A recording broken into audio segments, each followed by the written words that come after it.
प्रिय विद्यार्थियों, पीएसपी महाविद्यालय के परिवार में आप सभी का हार्दिक अभिनंदन।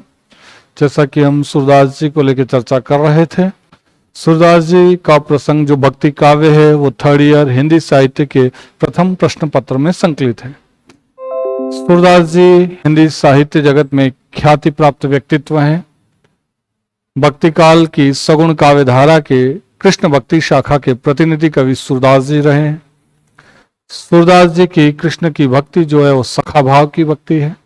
तो भक्ति भाव से भरे हुए जो पद हैं उन पे अपन ने चर्चा की है। साथ ही पूर्व के वीडियो में सूरदास जी के व्यक्तित्व और कृतित्व को भी हमने विस्तार से जाना है।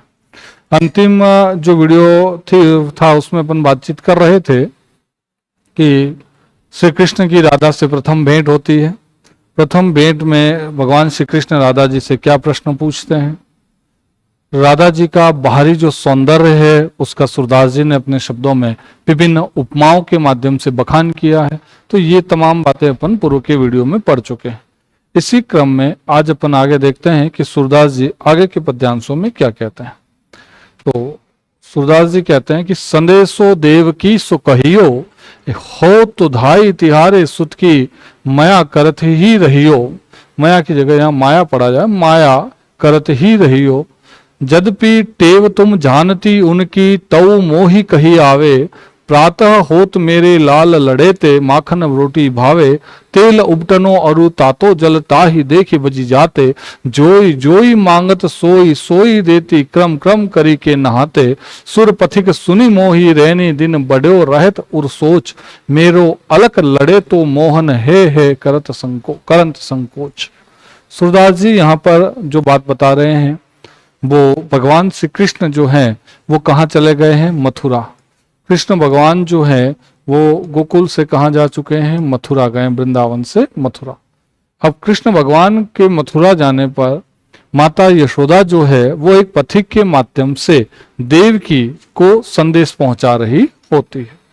कृष्ण भगवान यशोदा मैया के पास से किसके पास गए हैं, मथुरा में देवकी मैया के पास गए। आप सभी को विदित है कि कृष्ण नंद बाबा और यशोदा मैया ने भगवान श्री कृष्ण का पालन पोषण किया था और उनके माता पिता देवकी जो है वो उनकी माँ थी। तो भगवान का पालन पोषण यशोदा मैया ने किया। तो यशोदा का स्नेह वात्सल्य कृष्ण के प्रति सर्वविदित है, हम सभी इस बात से परिचित हैं। अब कृष्ण भगवान जब वहां जाते हैं तो माता यशोदा अपने वात्सल्य के परिणाम स्वरूप जो बातें कहती है, जो संदेश देवकी के पास भिजवा रही होती है, उसी संदेश को सूरदास जी ने अपने शब्दों में व्यक्त किया। तो कृष्ण भगवान जब देवकी माता के पास जाते हैं तो यशोदा मैया अपने वात्सल्य, अपने स्नेह, अपने भावों को रोक नहीं पाती है। एक पथिक के माध्यम से वो संदेश पहुंचा रही होती। क्या संदेश पहुंचाया? संदेशो देवकी से कहियो। एक राहगीर को संबोधित करती हुई माता यशोदा कहती है कि अपना संदेश की, हे पथिक, मैं तुझे जो संदेश भेज रही हूं ये संदेश मेरा किस तक पहुंचा देना, देवकी तक पहुंचा देना। क्या है? हो तो धाई तिहारे सुत की माया करत ही रही हो। माता यशोदा कहती है कि मैं तो तुम्हारे पुत्र की धाय मात्र हूं। यानी देवकी से कहती है कि देवकी, तुम कृष्ण की माता हो और मैंने कृष्ण का पालन पोषण किया है। भगवान श्री कृष्ण तुम्हारे ही पुत्र हैं, मैंने तो सिर्फ उनका पालन पोषण किया, इसलिए मैं तो केवल धाय हूं कृष्ण की। लेकिन फिर भी माया करती रही है। वो मेरे पास पला बड़ा है तो वो मुझे माता कहता आया है, इसलिए मैं उसके संदर्भ में कुछ बातें तुम सब जानती हो फिर भी मैं तुम्हें बता रही हूँ, क्योंकि मेरा मन जो है वो मेरे पुत्र को लेकर बहुत भावुक है और मैं अपने स्नेह और वात्सल्य को रोक नहीं पा रही हूँ। तो कृष्ण की मैं धाय हूँ, वो तुम्हारा ही सुत यानी बेटा है, यानी ये सत्य है, लेकिन मैं अपने मनोभावों को तुम्हारे सामने प्रकट कर रही हूँ। कि यद्यपि टेव यानी आदत तुम जानती उनकी तऊ मोही करी आवे। अब वो उनकी आदत तो तुम जानती हो भगवान श्री कृष्ण। टेव का मतलब यहाँ पर किससे होता है? आदत। क्योंकि वो तुम्हारे ही पुत्र हैं तो तुम तो उनकी आदतों से परिचित हो कृष्ण की। लेकिन फिर भी मैं कुछ बातें उनके बारे में तुम्हें बताना चाह रही हूँ, क्योंकि मेरे पास पालन पोषण हुआ है, मेरे साथ रहे हैं, तो वो मुझे भी मैया कहते आए हैं। प्रात होत मेरे लाल लड़े ते माखन रोटी भावे, कि प्रातः काल होते ही मेरे लाडले श्री कृष्ण जो हैं उन्हें क्या चाहिए, माखन और रोटी चाहिए। तो प्रातः काल उठते ही उसको क्या खिला देना, माखन और रोटी। क्योंकि यशोदा मैया के पास जब तक श्री कृष्ण थे तो प्रातः काल उठते ही क्या खाया करते थे, रोटी और माखन। तो वो बात देवकी से कह रही है कि उन्हें प्रातःकाल क्या चाहिए, माखन रोटी। तेल उबटन अरु तातो जल ता ही देख ही बजी जाते। और जब वो माखन रोटी खा ले तो उसके बाद जो है वो नहाने जाता है, लेकिन नहाते समय उसे इस बात का विशेष ध्यान रखना कि तेल उपटन और गर्म जल उसे कतई पसंद नहीं है। क्योंकि तेल उपटन और गर्म जल को अगर वो देखेगा तो वो भाग जाएगा, बल्कि नहाएगा नहीं। यहाँ कृष्ण भगवान की आदतों से किसे परिचित करा रही है, देवकी को, कि पहला काम तो प्रातःकाल क्या करना है कि रोटी और माखन उसे खिलाना है। फिर वो जब नहाना जाता है तो तेल उपटन और गर्म जल मत रखना, नहीं तो वो नहाएगा नहीं बल्कि भाग जाएगा।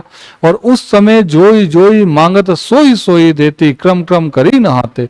और न उस समय वो जो जो मांगता है वो मैं उसको देती हूँ। और वो क्रम क्रम यानी वो धीरे धीरे नहाता है, नहाने में कोई जल्दबाजी नहीं करता है। तो कृष्ण भगवान को किस चीजों से परहेज है, तेल उपटन और कर्म जल से। सुर पथिक सुनी मोही रेनि दिन बड़ो रहत उर सोच, उर यानी हृदय। फिर कहती है यशोदा मैया कि हे पथिक, मुझे यही सी बात का डर है और मेरे हृदय की भी यही चिंता है, और यही बात सोच सोच के मैं रात दिन डर रही हूँ, या भय मेरे हृदय में समाया रहता है। और किस बात से यशोदा मैया रात दिन चिंता में रहती है या डर रही है, तो मेरो अलक लड़े तो मोहन हवे हवे करंत सकोच, है ना। तो यहाँ वो कहती है मोहन, मोहन का मतलब किससे है, तो मोहन का मतलब भगवान श्री कृष्ण से है। यशोदा मैया कहती है कि मुझे रात दिन एक ही चिंता सता रही है, और इसी बात का डर है कि मेरा लाडला जो श्री कृष्ण है वो तुमसे कुछ मांगने में संकोच कर रहा होगा। इसीलिए मैं जो बातें बता रही हूँ बिना मांगे ही उसे दे देना, क्योंकि अभी भी वो तेरे पास आया है तो वो कुछ भी इतना गुला मिला नहीं होगा, और हर चीज मांगने में वो शर्म कर रहा होगा। इसलिए मैं ये संदेश भिजवा रही हूँ ताकि वो कुछ भी मांगे उससे पहले ही तुम उन्हें दे दो। तो आज के इस पद्यांश में आपने जाना कि यशोदा मैया किस तरीके से भगवान श्री कृष्ण को देवकी के पास संदेश भिजवा रही। तो इस पद्यांश में माँ का वात्सल्य, माँ का जो स्नेह है, या यशोदा या श्री कृष्ण का जो संबंध है, उसकी वास्तविक परिभाषा हमें देखने को मिलती। ऐसा ही एक पद्यांश अगर आपको याद आ रहा हो तो तुलसीदास जी ने भी लिखा है कि भगवान राम जब वनवास जाते हैं तो माता कौशल्या एक पथिक के साथ संदेश भेजती है राम को, और वो संदेश में कहती है कि तुम्हारे प्रिय घोड़े जो हैं वो तुम्हारे अभाव में दुबले होते जा रहे हैं, अतः हे राम एक बार आकर इन घोड़ों को संभाल जा। यानी घोड़ों के बहाने माता कौशल्या किससे देखना चाहती है, भगवान श्री राम को। वहां भी माँ के वात्सल्य और स्नेह की परिभाषा हमें देखने को मिलती है। और ठीक यहाँ यशोदा मैया जो देवकी के पास संदेश भिजवा रही है, यहाँ भी वात्सल्य को ही परिभाषित किया गया है। आगे देखिएगा, दूसरा जो पद्यांश आता है कि मधुबन तुम क्यों रहत हरे, बिरह वियोग श्याम सुंदर के ठाडे क्यों न जरे, मोहन बिनु बजावत द्रुम तर शाखा टेकी खरे, मोहे थावर अरु जड़ जंगम मुनि जन ध्यान टरे, बह चितवनी तू मन न धरत है, फिर पुहुप धरे, सूरदास प्रभु विरह दावानल नख शीख लोन जरे। यहाँ देखिएगा गोपियों की जो विरह वेदना है, सूरदास जी ने गोपियों की विरह वेदना को प्रकट किया है। विरह, कृष्ण से विरह में चूर कौन होती हैं, गोपियां। और गोपियां एक उपवन को संबोधित करते हुए कहते हैं, मधुबन को संबोधित करते हुए अपने विरह की परिभाषा दे रही होती है कि हे मधुबन तुम क्यों रहत हरे, तुम किस कारण से हरे भरे दिख रहे हो, क्योंकि कृष्ण के अभाव में तो सभी विरह में जल गए हैं और तुम्हें भी विरह में जलकर खाक हो जाना चाहिए, फिर भी मधुबन तुम हरे भरे हो। तो कृष्ण वियोग में भी विरह वियोग श्याम सुंदर के ठाडे क्यों न जरे, जिस समय भगवान श्री कृष्ण का हमसे वियोग हुआ था उसी समय तुम जलकर भस्म क्यों नहीं हो गए, और भगवान कृष्ण के अभाव में भी तुम हरे भरे हो। ऐसा क्यों? तो गोपियां विरह वेदना मधुबन के माध्यम से प्रकट कर रही होती। मोहन बिनु बजावत द्रुमतर शाखा टेकी टरे, क्या तुम नहीं जानते कि भगवान श्री कृष्ण जो हैं वो अपनी सुंदर बांसुरी तुम्हारी ही छाव में बजाया करते थे, सुरीली ध्वनि निकलती थी और तुम्ही से वो टेक लगाकर वहां खड़े होकर मुरली बजाया करते थे। तो मधुबन तुम भगवान श्री कृष्ण को भूल गए हो कि वो आज नहीं है, हमसे दूर है, फिर भी तुम हरे भरे हो, और वही कृष्ण तुम्हारी डाली के वहां टेक लगाकर बांसुरी या मुरली बजाया करते थे। मोह थावर अरु जड़ जंगम मुनि जन ध्यान टरे, और जो भगवान श्री कृष्ण तुम्हारी टेक लेकर बांसुरी बजाते थे, उस मुरली की मधुर तान सुनकर, उसकी ध्वनि सुनकर इस सृष्टि का कण कण मोहित हो जाता था। यहाँ तक कि जीव जंतु सभी उस मुरली की ध्वनि से आकर्षित हो जाते थे और मुनियों का ध्यान तक भंग हो जाता था। उस सुरीली मुरली की तान सुने बगैर ही तुम हरे भरे हो, यानी वो मुरली की मधुर ध्वनि हमें सुनाई नहीं दे रही है, हमें कृष्ण के दर्शन नहीं हो रहे, हम तो वियोग में मरी जा रही हैं, और तुम हरे भरे हो। तो तुम्हें भगवान श्री कृष्ण की वो मधुर यादें नहीं सता रही है, वो मुरली की तान नहीं सुनाई दे रही है। वह चितवनी तू मन न धरते फिरी फिरी पुहुब धरे, और तुम्हारे हृदय में या तुम्हारे मन में जरा सा भी वो अभाव या वो कमी नहीं खल रही है, जो तुम अपने ऊपर जो है वो सुंदर सुंदर फूल खिला रहे हो, नए नए फूल खिला रहे हो। ये मधुबन को परिव्यंग कस रही होती है गोपियां। सूरदास प्रभु विरह दावानल नख शीघ्र, क्योंकि सूरदास जी कहते हैं कि प्रभु यानी श्री कृष्ण की विरह वेदना के कारण दावानल, दावानल का मतलब होता है जंगल की आग, है ना, जंगल की आग को ही क्या कहा जाता है, दावानल कहा जाता है। ये एक वाक्यांश में भी पूछा जाता है कि दावानल, जठरानल और बड़वानल, तीनों ध्यान रखें। दावानल जंगल की आग, बड़वानल समुद्र की आग और जठरानल पेट की आग को कहते हैं। तो यहाँ गोपिया कहती है कि जिस समय भगवान श्री कृष्ण से हमारा वियोग हुआ, उसी समय तो तुम्हें जलकर भस्म हो जाना चाहिए, तुम तो सिर से पांव तक जल जाने चाहिए थे, लेकिन फिर भी हे मधुबन तो हरे भरे दिख रहे हो। तो इस पद्यांश में मधुबन पर व्यंग कसते हुए गोपियों ने कृष्ण के अभाव या अपनी वीर वेदना, अपने मनोभाव कृष्ण की अनुपस्थिति में और कृष्ण की उपस्थिति का प्रभाव इत्यादि बातों की वास्तविक परिभाषा समझाने का प्रयास किया कि कृष्ण की उपस्थिति में क्या होता था और कृष्ण की अनुपस्थिति में क्या हो रहा है। तो यहाँ मधुबन के माध्यम से वीर वेदना को प्रकट किया गया।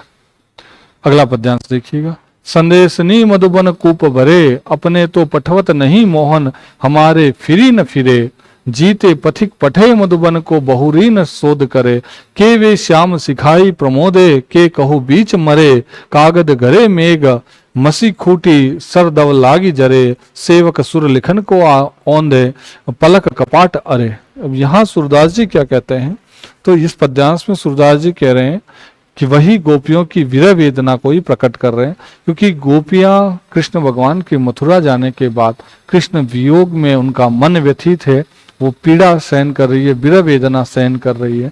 तब वो कहती है कि हमने भगवान श्री कृष्ण को मथुरा में कई पत्र लिखे, कई संदेश भेजे हैं। तो गोपियां जो है वो अपना संदेश कहाँ भेज रही है, मथुरा में। अपने को पठवत नहीं मोहन, हमारे फिरी न फिरे, हमने कई संदेश भेजे, लेकिन ऐसा लगता है कि भगवान श्री कृष्ण ने हमारे संदेश को पढ़कर कूप यानी कुएं में फेंक दिए होंगे, यहाँ तक कि मथुरा के सारे कुएं हमारे संदेशों से भर गए होंगे, लेकिन उसके बावजूद भी भगवान श्री कृष्ण हमें पुनः उन संदेशों का कोई उत्तर नहीं दे रहे हैं, और न ही कोई संदेश वाहक जो है वो मथुरा से श्री कृष्ण का संदेश लेकर हमारे पास आया है।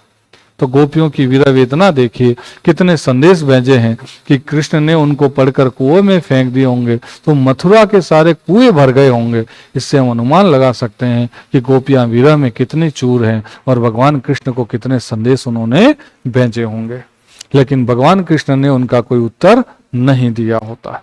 जीते पथिक पठे मधुबन को बहुरी न शोध करे, यहाँ क्या कहा गया, या तो पथिक जो संदेश वाहक हमारे संदेश लेकर गए हैं, भगवान कृष्ण ने अपनी बातों के जाल में उलझा दिए होंगे और उन्हें वापस नहीं भेजा होगा।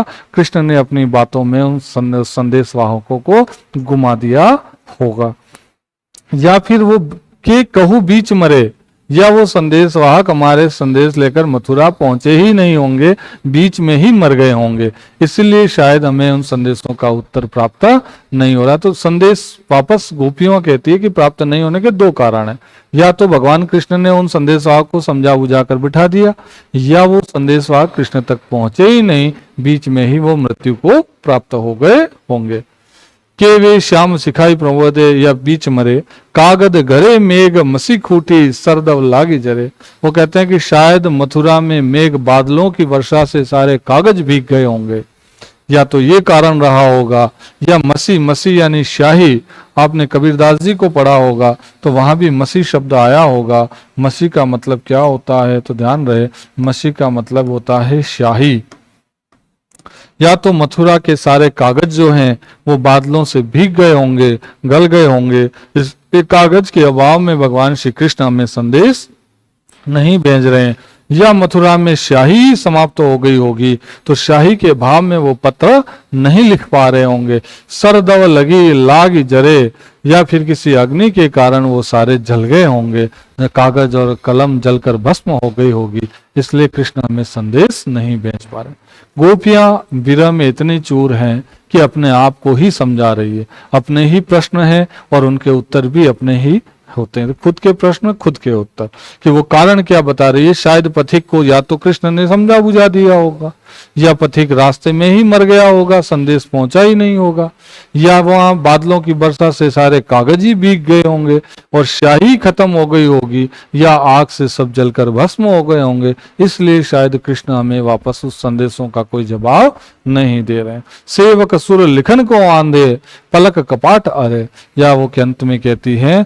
कि भगवान श्री कृष्ण ने अपनी पलक रूपी कपाट को ही बंद कर दिया होगा, वो हमें देखना ही नहीं चाह रहे होंगे, या हमारी कोई सुध बुध वो लेना ही नहीं चाह रहे हैं, हमें कोई संदेश लिखना ही नहीं चाह रहे हैं, इसलिए हमें पुनः कोई संदेश प्राप्त नहीं हो रहा। तो इस पद्यांश में सूरदास जी ने गोपियों की जो विरह व्यथा है, गोपियों की जो पीड़ा है, कृष्ण के अभाव में गोपियों के जो मनोभाव है, उसका यथार्थ चित्रण किया है, जीवंत वर्णन यहाँ पर हमें देखने को मिलता है। तो आज के सेशन में अपन ने सूरदास की कौन कौन सी बातें पद्यांशों से जानी है, एक बार पुनः समझ लें। तो सूरदास जी ने यहाँ क्या कहा है कि पहले पद्यांश में हमने जाना कि माता यशोदा देवकी के पास में संदेश भेज रही होती है, जिसमें एक माँ के वात्सल्य का अनुपम वर्णन हमें देखने को मिलता है कि कृष्ण की आदतों से देवकी को परिचित कराया गया है। दूसरे में अपन ने देखा कि गोपियां कृष्ण के वीरा वेदना में चूर होती, मधुबन पर व्यंग कसती है कि कृष्ण के अभाव में तुम क्यों हरे भरे हो। उस मधुबन को कृष्ण की उपस्थिति का जो आभास था वो करा रही होती है, और अभाव में भी तुम कैसे हरे भरे हो, जबकि कृष्ण वियोग में तो तुम्हें जलकर भस्म हो जाना चाहिए था। और इसमें कहा गया है कि गोपियां वीरा वेदना से व्यथित होती हैं, उनका मन हृदय वीरा में चूर होता है और वो कृष्ण को संदेश भेजती हैं, लेकिन कृष्ण उन संदेशों का कोई उत्तर नहीं भेजते हैं। तो गोपियां एक अनुमान लगा रही है कि ऐसे आखिर क्या कारण रहे हैं जिसके कारण भगवान श्री कृष्ण हमें संदेश नहीं पहुंचा रहे होते। तो आज के पद्यांश में हमने गोपियों की वीरा वेदना को जाना, मधुबन पर किए गए व्यंग को जाना है ना। तो यहाँ तक की बातें मैं आशा करता हूँ कि सूरदास जी की आपको अच्छे से समझ में आ गई होगी। आगे की बातें अपन अगले वीडियो में करते हैं। धन्यवाद।